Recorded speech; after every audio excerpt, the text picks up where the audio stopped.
Hi to all, this is Akshita. I am teaching chapter 17 Understanding Poverty అంటే పేదరికం గురించి మనం తెలుసుకుందాం. డిస్ట్రెస్ ఇన్ రూరల్ ఏరియాస్ అంటే గ్రామీణ ప్రాంతాల్లో నివసించేటువంటి వాళ్ళ జీవితాలు ఎలాంటి దుఃఖమయంలో ఉన్నాయో చూద్దాం.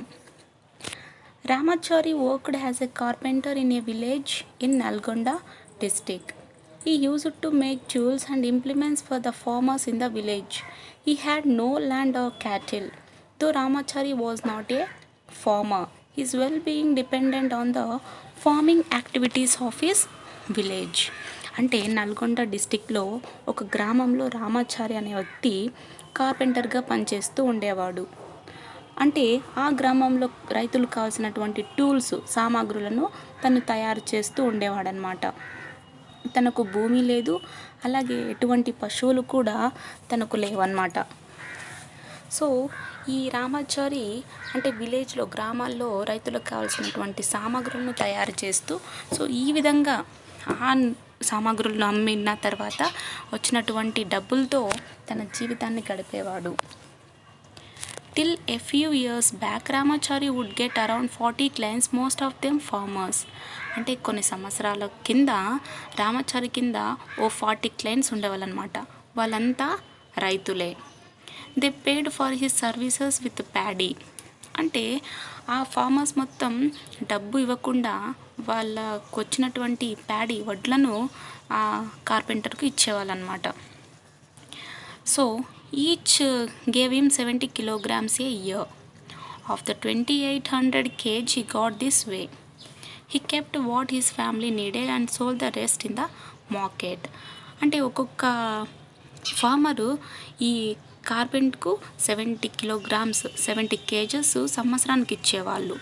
అంటే 2800 కేజీలు వచ్చేవన్నమాట. ఈ విధంగా అంటే తన ఫ్యామిలీకి కావాల్సినటువంటి ఈ ప్యాడీని తన దగ్గర పెట్టుకొని మిగతాదంతా మార్కెట్లో అమ్మేసేవాడు. He could get around 375 rupees for 70 kg of paddy. అంటే 70 కేజీకు 375 రూపీస్ తనకు వచ్చేవి. This was some years ago. ఇదంతా కొన్ని సంవత్సరాల కిందట. After retaining what his family required he could make 8000 rupees in a year this way. With that he took care of the family. అంటే కొన్నేళ్ళ తర్వాత ఏం జరిగిందంటే సంవత్సరానికి 8000 సంపాదించడం ఈ మార్గంలో తెలిసింది. వచ్చిన దానితో వాళ్ళ ఫ్యామిలీని టేక్ కేర్ చేసేవాడు. Trouble started when agriculture operations began to change. The entry of 12 tractors in the village has reduced his work opportunity. అంటే కష్టం ఎప్పుడు మొదలైందంటే ఈ వ్యవసాయం చేసేటువంటి మార్గంలో కొన్ని మార్పులు వచ్చాయన్నమాట. సో ఒక్కొక్క మార్పు ఎలా వచ్చిందంటే ముందుగా ఆ విలేజ్లో 12 ట్రాక్టర్స్ రావడం జరుగుతుంది. సో 12 ట్రాక్టర్స్ ఎప్పుడైతే ఆ విలేజ్లోకి ఎంటర్ అయిపోతాయో తనకు వర్క్ ఆపర్చునిటీ కూడా తగ్గిపోయింది. Large and medium farmers were hiring tractors and there was less use of bullocks as you could have read in an earlier chapter. అంటే మధ్య తరగతులు లేదా బాగా ఉన్న వాళ్ళంతా ఏం చేస్తున్నారంటే ట్రాక్టర్స్ని యూజ్ చేస్తూ ఉన్నారు. అంటే కేవలం చాలా తక్కువ మంది మాత్రమే ఈ ఎద్దుల బండిల్ని use చేస్తున్నారన్నమాట. However, that was not all. For many small farmers in the village, farming was getting more and more difficult. అంటే చిన్న చిన్న రైతులకు చాలా కష్టంగా మారిపోయింది రోజు రోజుకి. The canal had dried up and there was no water for irrigation. ఆ విలేజ్లో ఉన్నటువంటి చెరువు కూడా ఎండిపోయింది. సో ఈ పొలాలకు వాటర్ సప్లై కావాలి, ఇరిగేషన్ చేయడానికి వాటర్ లేదు. To dig borewells and buy seed, fertiliser, pesticides, farmers had to take loans at high cost. అంటే బోర్వెల్స్ వేయించాలన్నా, విత్తనాలు కొనాలన్నా, ఫర్టిలైజర్స్ అండ్ నెక్స్ట్ పెస్టిసైడ్స్ కొనాలన్నా రైతులు లోన్ తీసుకోవాలి. అది కూడా ఇంట్రెస్ట్ కూడా ఎక్కువ కట్టాలన్నమాట. Repayment was difficult, more so when crops failed. ఒకవేళ పంటలు సరిగ్గా రాకపోతే రీపేమెంట్ కట్టడం చాలా కష్టం.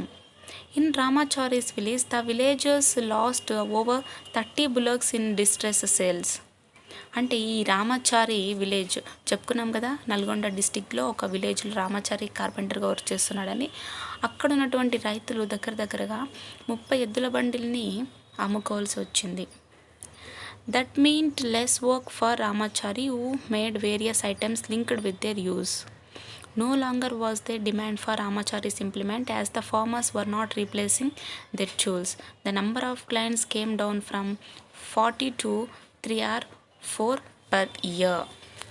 అంటే ఈ కొత్త మార్పులు రావడం వల్ల కేవలం చిన్న రైతులకు చాలా తక్కువగా బుల్లక్ కార్డ్స్ అనేవి యూజ్ చేసుకునేవాళ్ళు వాళ్ళు.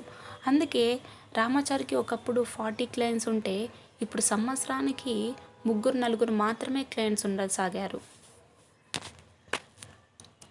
As the work in the village dwindled, Aruna, Ramachari's wife, started work in Chappal Company in Vijayawada. అంటే ఈ గ్రామం రోజుకి ఇలా దిగజారిపోవడం వల్ల రామాచారి వైఫ్ అరుణ వచ్చేసి విజయవాడలో ఒక చెప్పల్ కంపెనీలో వర్క్ చేయడం స్టార్ట్ చేసింది. There was no choice, she says. I had never been a migrant worker before, but the chances of finding work here were nil. So she migrates for 1 month at a time, leaving their 3 children with her husband. అంటే తను ఏం చెప్పిందంటే, వేరే దారి లేదు, మనం ఇలా work చేయడం తప్పదు, ఇంతకుముందు ఎప్పుడు చేయకపోయినా ఇక నుంచి చేయాల్సిందే అని చెప్పి తను రోజు 1 నెల షాప్కు విజయవాడకు తన గ్రామానికి మైగ్రేట్ చేసుకునేదన్నమాట. అలాగే తనకు ఉన్నటువంటి 3 పిల్లల్ని కూడా తన హస్బెండ్తో వదిలేసి వెళ్ళిపోయేది. More than 250 workers migrated out of the village looking for work, leaving the elderly and young children behind. దగ్గర 250 మంది వలస వెళ్ళిపోయినారనమాట విలేజ్ నుంచి. వాళ్ళ పిల్లల్ని, చిన్న వాళ్ళని కానీ పెద్దవాళ్ళని కానీ వదిలేసి వర్క్ కోసం వలస వెళ్ళిపోయారు. While Aruna went to work in the city, the family would remain hungry many times. అంటే ఇక్కడ సిటీకి వెళ్ళి వర్క్ చేసుకుంటూ ఉంది అరుణ. అయినప్పటికీ కూడా వాళ్ళ ఫ్యామిలీ ఆకలితో ఇంకా అలమటిస్తూనే ఉంది. At times Ramachari had to borrow from the neighbors even to buy some broken rice. అంటే కొన్నిసార్లు ఈ రామాచారి పొరుగింటి వాళ్ళతో నుంచి అప్పు చేయడానికి ట్రై చేశాడనమాట. అంటే బియ్యం ఉంటాయి కదా, సో ఆ బియ్యం, విరిగిపోయిన బియ్యంని అమ్మేసి డబ్బు తీసుకునేవాడు. Ramachari would often fall ill and keep poor health. He was not able to work to the same capacity as before. Ramachari వస్తూ అనారోగ్య పాలైపోయాడు. తన ఆరోగ్యం కూడా చాలా పూర్తిగా దెబ్బతిందనమాట. సో ఇంతకు ముందులో తను పని చేయలేకపోతున్నాడు. In what way was Ramachari's livelihood related to agriculture in the village? అంటే గ్రామంలో వ్యవసాయంకు అనుకూలంగా రామాచారి యొక్క జీవితం ఎలా ఉండేది అంటే, ఎప్పుడైతే ఈ మోడ్రన్ టెక్నాలజీస్ వచ్చేసాయో అప్పుడు ఈ విలేజెస్కు ఆపర్చునిటీస్ తగ్గిపోవడం జరుగుతుంది.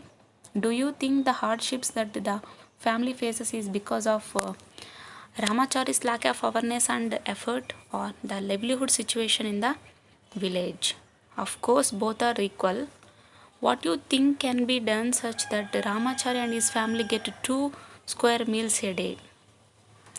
How would you describe the exchange between Ramachari and the farmers in the village? How many kilograms of paddy would Ramachari return for the family in normal years? Can we consider 8,000 rupees a year sufficient to cover the family's expenses other than food grains? So ఇన్ని క్వశ్చన్స్కు మనం questioning చేయాలి అంటే ఖచ్చితంగా వాళ్ళ యొక్క life గురించి తెలుసుకోవాలి.